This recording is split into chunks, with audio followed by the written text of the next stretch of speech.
Tarikh pembubaran DUN Sabah masih menjadi teka-teki. Ketua Menteri Datuk Seri Panglima Haji Jinor merangkap pengerusi Gabungan Rakyat Sabah GRS menolak spekulasi bahawa DUN Sabah akan dibubarkan pada hujung bulan Julai atau awal bulan Ogos. Belum lagi.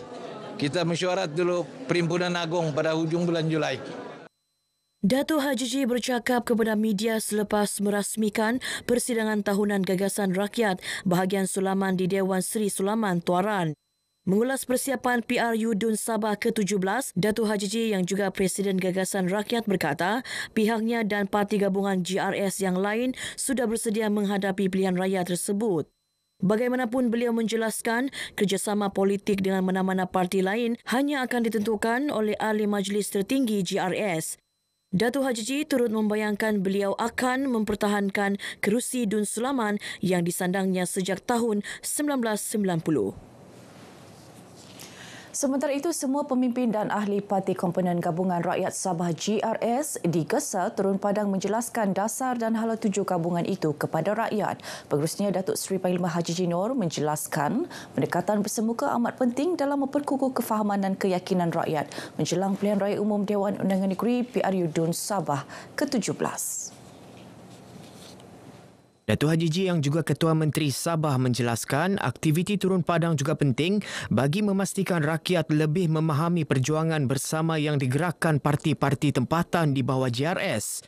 Beliau menyatakan demikian ketika merasmikan Kongres Agung Pertubuhan Kebangsaan Sabah Bersatu USNO Pusat 2025 di Kampung Rampayan Laut Kota Belud.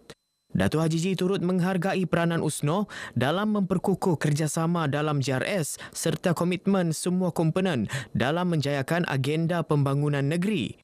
Setiap parti dalam GRS memikul tanggungjawab yang sama penting dalam memperjuangkan hak rakyat dan memperkukuh pembangunan negeri. Kira-kira 40,000 pelajar Sabah layak menerima bantuan khas tunai peperiksaan bakti berjumlah RM200 seorang. Bantuan sekali bayar itu diberikan kepada pelajar yang akan menduduki peperiksaan Sijil Tinggi Persekolahan Malaysia STPM, Sijil Tinggi Agama Malaysia STAM dan Sijil Pelajaran Malaysia SPM 2025. Esko Agama dan Pendidikan Negeri Datuk Dr. Muhammad Arifin Muhammad Arif berkata, bakti merupakan antara 13 inisiatif bantuan pendidikan yang disalur kepada pelajar yang layak. Dia kita salurkan melalui PTPTN dan mereka akan mengisi semua akaunnya dan memang sudah diterima dan kita salurkan juga maklumat kepada PPD dan kepada pengetua-pengetua. Kita berusaha dari masa ke masa akan memastikan bantuan ini sampai kepada anak-anak berkenaan. Datuk Arifin yang juga naib Presiden Parti Gagasan Rakyat Sabah Gagasan Rakyat ditemui media selepas merasmikan mesyuarat tahunan Gagasan Rakyat bahagian Kuala Penyu. Inisiatif bantuan pendidikan merupakan keprihatinan kerajaan negeri yang memberi penekanan terhadap pembangunan modal insan yang menjadi nadi utama hala tuju Sabah Maju Jaya SMJ. Golongan pendidik perlu sentiasa bersedia menghadapi perubahan global dengan terus menimba ilmu dan memantapkan kemahiran sedia ada. Ini kerana peranan guru kini semakin mencabar dalam era pendidikan yang kompetitif dan dinamik. Demikian nasihat Timbalan Ketua Menteri Datuk Syahilmi Yahya ketika berucap merasmikan Majlis Anugerah Kecemerlangan Pelajar MAKEP kali ke-25 SMK Tan Sao Penampang. Katanya sektor pendidikan kini berhadapan beberapa cabaran utama.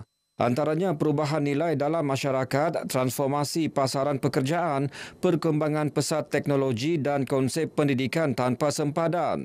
Warga pendidik juga perlu meningkatkan keupayaan diri sejajar aspirasi Pelan Strategik Kementerian Pendidikan Malaysia PSKPM 2024-2030 demi melahirkan murid berilmu, berakhlak dan berintegriti. Seramai 323 pelajar tingkatan 5 SMK Tan Sao menerima anugerah graduasi SPM 2024 termasuk 63 murid menerima 6A dan A penuh. Turut disampaikan anugerah peperiksaan dalaman tingkatan 1 hingga 4 dan anugerah guru SPM 2024.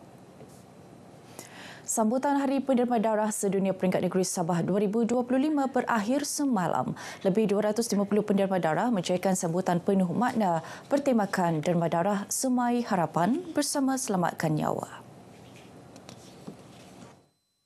193 unit darah berjaya dikumpul sempena sambutan kali ini antara penderma, pelatih polis, anggota tentera dan orang awam. Majlis penutupan disempurnakan Tunku Mariam Sultan Iskandar yang menyifatkan aktiviti derma darah sebagai pengorbanan yang mulia. Ini sangat mulia. Satu pengorbanan yang sangat mulia. Bukan pengorbanan pun kerana kita sendiri, badan kita sendiri bermanfaat daripada menderma darah. Dan saya mahu juga minta penderma darah juga menderma organ. Tunku Mariam ditemui media di Pusat Konvensyen Antarabangsa Sabah SICC Kota Kinabalu. 53 wiradara terdiri para penderma darah sukarela dan penganjur kempen derma darah dari seluruh Sabah menerima sijil penghargaan disampaikan Tunku Mariam. Sementara itu, Pengarah Kesihatan Negeri Dr. Maria Sulaiman memaklumkan jumlah penderma darah di Sabah meningkat kepada 77,996 orang tahun lalu berbanding 75,644 penderma pada tahun 2023. Orang ramai di Pelawar tampil menderma darah bagi menampung keperluan pesakit yang turut meningkat. Pesta Orang Ranau 2025 menutup tirai dengan pelbagai pengisian menarik bertemakan kesihatan, kebudayaan dan keharmonian masyarakat. Pesta 3 hari yang berlangsung dari 13 hingga 15 Jun itu bukan sahaja menyemarakkan semangat komuniti tempatan, malah turut menjadi wadah menyampaikan mesej penting berkaitan gaya hidup sihat dan nilai perpaduan.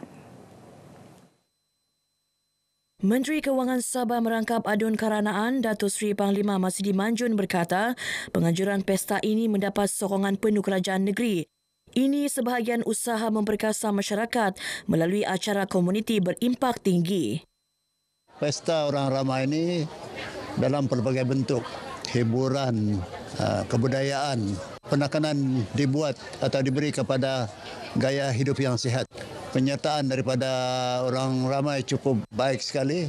Kita mendapat penyertaan daripada luar masyarakat, daripada daerah ini. Datuk Masidi ditemui RTM selepas menyempurnakan majlis penutupan Pesta Orang Ranau. Beliau turut menghadiri Perhimpunan Skuter Ranau yang menghimpunkan lebih 2,000 pemilik skuter dari Sabah, Sarawak dan Brunei.